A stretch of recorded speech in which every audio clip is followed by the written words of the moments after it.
Ji, aing ngagadekeun helm yo. Paling di sabulan 2 bulan ge poe ditebusan deui. Karena mah aing yo anak perlu biaya sekolah yo, karena kalau itu ngagadekeun helm yo. Jaga kayak seorang anjing boga helm jing yuk. Ndak ka mana jing? Jadi mau helm jing.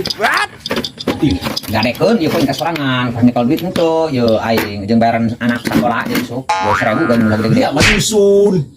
Mentang-mentang si lombrah janda kotek di anjangan. Iya, aduh, mah helm berarti dia ngajangan si lombrah. Lu nggak dulu ke Ki Haji. Eta si lombrah kabogoh saha? Ih, budak-budak waragang. Ayo, deuk jangan si lombrah jeung aing mah datang ka dieu deuk ngumaha. Deuk ngagadekeun helm. Aing jagi isuk anak aing deuk sakola teu boga bayaran. Aing nganggarnya eta si lombrah memang janda geus 5 tahun. Si lombrah emang kebel bobogohan anjing Ka Haji eta. Ih, sok ngomong sok jangan si lombrah. Lamun lain. Ih, waing. Coba si tahiu ka kudu nyar diri. Ih, astagfirullah. Ka Haji kula ieu endeup ngagadekeun helm. Teu boga jeung bayar sakola jadi isuk anak jeung jajan sakola 200.000 deuk ngagadekeun helm.